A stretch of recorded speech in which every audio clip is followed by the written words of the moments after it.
मेरे ख्याल से अजीत दोवल साहब के हवाले से कि उन्होंने वहां जाके रशिया में यकीन दहानी करवाई कि जो G20 का इजलास होगा उसमें हम यूक्रेन का मसला नहीं छेड़ेंगे, आप आ जाएं यूक्रेन को। ठीक है, तो यानी अमेरिका बहादुर जो है वो इंडिया के ऊपर भी नजर रखे हुए, जैसे इसराइल पे नजर रखी हुई थी ना, चंद रोज पहले इसराइल का आ गया था। हमारे हमसाये में इंडिया है, वो सर अपनी तमाम, बल्कि आपको पता है इमरान खान भी इसके पर अपने जलसों में कितनी बात कहते रहे कि आप देखें उनकी पॉलिसीज देखें, मोदी की पॉलिसीज देखें, वो तो इस तरफ भी फायदा उठा रहे हैं, उस तरफ भी फायदा उठा रहे हैं। इंडिया जो है उसका जिस तरफ चाहते हैं वो करते हैं। और अभी देखें वो रशिया से चीप ऑयल लेकर अब यूरोप में जो ऑयल है वो इंडिया से जा रहा है, वहां की गाड़ियों में इंडिया उनको ऑयल सप्लाई कर रहा है। इंडिया ने बीट कर दिया सऊदी अरेबिया को इसके ऊपर, one of the top countries बन गया। हिना रब्बानी खर साहब का तो एक असूली मौका था ना पाकिस्तान का कि हमने एक डिसाइड करना है कि हमने कहाँ जाना है। मतलब हम अमेरिका के साथ भी ताल्लुकात अच्छे हैं हमारे, रहने चाहिए, मुनासिब रहने चाहिए, लेकिन चीन हमारा, ये जो बात की है ना इन्होंने राजनाथ जी, तो बड़ी इज्जत से नाम लेते हैं, जाहिर उनके, इन्होंने बात की है, तो जयशंकर ने बात की है, जयशंकर जी ने इसके हाथ नहीं, हैंडशेक नहीं किया, और ये नहीं कि इसने कुछ सिचुएशन को बड़ा यानी कहता है ना रिविजिट करें कि क्या हुआ है। यानी इसका मतलब ये हुआ है कि 18वां जो डायलॉग है, अच्छा चाइना से ये बात आ रही है पूरी दुनिया में, हम डिस्कस करते हैं कई जगहों पे बात, इंडिया से भी बहुत से लोग मिलते हैं जो पाकिस्तान से बाहर, तो वो बात करते हैं। ये एक इतना बड़ा इशू है कि देखिए पाकिस्तान में इशू छड़ा ना अभी बाजवा साहब के वाले से, स्ट्रेट पाकिस्तान की हुकूमत और वजारत खारजा एक बयान के साथ आई, उसके बावजूद वो डिस्कस हुआ। हमें बताएं कि मैं तो एक्सपेक्ट ही कर रहा था कि ये इनकी कोई बातचीत, ये तो जिस तरह उस दिन देखें राजनाथ सिंह हाथ में मिला रहे और वो वहां पर डोमिनिकन रिपब्लिक में खड़े होकर जयशंकर जी जो है पाकिस्तान को गालियां दे रहे और चाइना को, मतलब आखिर ऐसा क्या, इसका मतलब ग्रॉसरी गड़बड़ है, कोई मामला बड़ा खौफनाक हो गया है और अमेरिकन पे नजर रखा हुआ है। और अमेरिका वाशिंगटन पोस्ट क्या कह रहा है, ये हिना रब्बानी करके तो साइड पे करें ना, वो तो पाकिस्तान की पॉलिसी है ये। हिना रब्बानी खर साहब ने मुनासिब बात की है कि भाई आप दरमियान में नहीं, आप बहुत ज्यादा ना उधर करें। इन्होंने क्या यकीन दहानी करवाई है वाशिंगटन पोस्ट के मुताबिक कि हम यूक्रेन नहीं छेड़ेंगे, यानी हम यूक्रेन का मतलब नहीं छेड़ेंगे, पुतिन साहब आ जाए G20 में। अच्छा, यानी इसका मतलब ये यूक्रेन किसका इशू है, अमेरिका का, अमेरिका के इत्तेहादी, यानी अमेरिका का स्ट्रेटेजिक पार्टनर। मैंने कहा ना ये इसको खुदा का वास्ता ये खुद अपना संभालें, हमारे ऊपर कोई मुसीबत, हम तो इसमें चक्कर में थे कि कोई, आप यकीन करें यहाँ से बहुत बड़ी तादाद में लोग जुलूस की शक्ल में मीडिया के लोग इंडिया के जाने बाकायदा कि जी ख्वाजा आसिफ जाएंगे तो हम भी पूरों के हार वार, मतलब आदमी होता है ना कि वो मिलता है, दोस्त है बाबा वहाँ पे मीडिया के और बहुत सारे लोग उनसे दोस्ती, तो यहाँ से हम चक्कर में, हमें नहीं पता था कि ये मसला अटका हुआ है। यकीन करें मुझे, हमें बिल्कुल अंदाजा था कि शायद कोई इनकी कोर कमांडर्स की बात हो रही है सारी,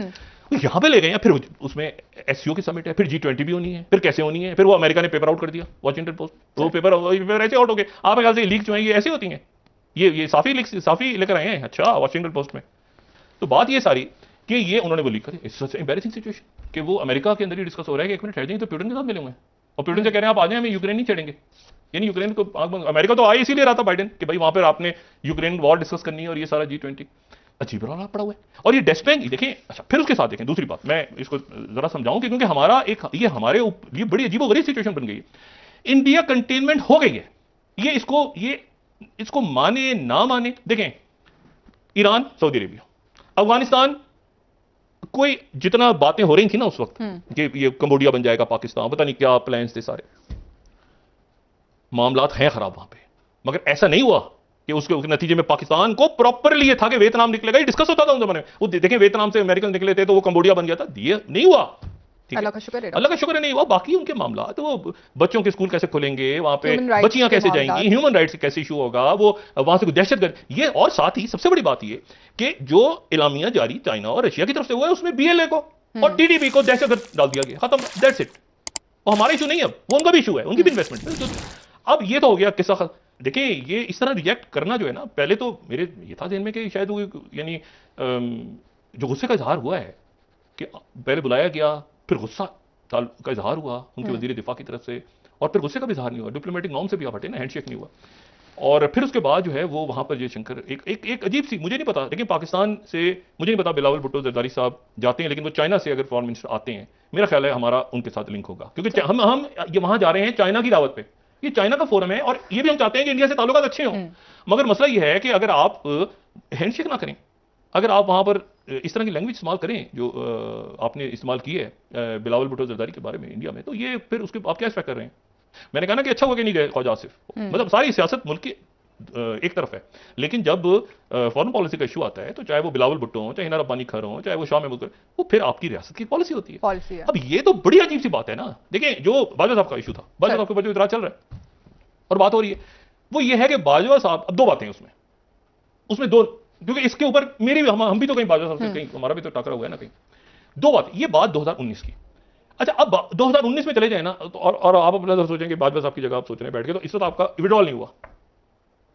और ये जो मेरी जिन मामला पे बहस हुई उनसे मेरी बहस भी हुई ना, तो ये तो इसमें हुई कि उन्होंने कहा इधर से मसला, तो वो सिचुएशन ये है कि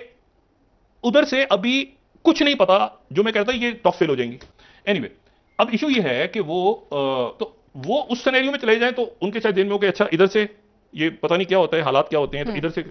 लेकिन वो इशू ये है सारा कि पाकिस्तान तो निकल गया है, अब ये मैन मेड क्राइसिस है आपके, पाकिस्तान निकल गया इशू से। यानी अफगानिस्तान के अंदर जो है वो अब ये बीएलए वीएलए टीटीपी सीटीपी इसको पाकिस्तान सफाया करेगा या इंडिया, सॉरी ये अपना करेगा, चाइना करेगा या रशिया करेगा या ईरान करेगा, जो भी करेगा वो ठीक है। आज उनके बाकायदा रशिया के जो सफारतखान है उन्होंने रियाद में शुक्रिया अदा किया है सऊदी अरेबिया का। चाइना और इंडिया दोनों इस मामले में एक ही पॉलिसी रख रहे हैं, उसी का हिस्सा हमें होना चाहिए। So I don't agree with her advice कि हम अमेरिका को बिल्कुल छोड़ के और चाइना के साथ ही सिर्फ अपना फ्यूचर जो है वो बांध लें। भाई चाइना हमारी इंटरेस्ट में कौन सी चीजें जो है वो सेक्रीफाइस कर देता है। जैसे मैंने कहा है कि उनके बड़े अच्छे ताल्लुकात इजराइल के साथ भी हैं, अरबों के साथ भी हैं, तो हम इजराइल के साथ अभी तक एक कॉन्फ्रंटेशनल मोड में हैं। तो हर मुल्क अपने इंटरेस्ट को देखता है। मेरे ख्याल से मैं आपसे एग्री करता हूं कि अगर इंडिया कर सकता है और चाइना कर सकता है, why can't Pakistan. Hello friends, welcome to my channel for another reaction video on Pakistan. जैसे कि आप लोगों ने देखा कि ये जो वीडियो है ना, यहाँ पे G20 का डिस्कशन हो रहा है और मोटा मोटा सा जो एक पेपर लीक हुआ है ना वॉशिंगटन पोस्ट में, उसके ऊपर डिस्कशन हो रहा है। तो आप आ जाते माइक्रो लेवल पे। देखिए फर्स्ट पेपर लीक पे आ जाता है। देखिए पेपर लीक में क्या हुआ है कि हिना रब्बानी खान और जो शहबाज शरीफ है, उनका जो प्राइम मिनिस्टर है, उन लोग अभी डिस्कस कर रहे हैं कि पाकिस्तान को किस तरफ जाना चाहिए। But I can assure you ये कोई उतना कॉन्फिडेंशियल नहीं, ये एक जनरल बातें हैं जो लीक हो गया है। क्या हुआ है कि हिना रब्बानी खान बोल रहा है कि देखिए हम लोग फ्रॉम नाउ ऑनवर्ड जो हमारा जो पॉलिसी है ना, वो यूएस की तरफ ज्यादा शिफ्ट नहीं कर सकते, हमें धीरे धीरे चाइना की तरफ जाना है।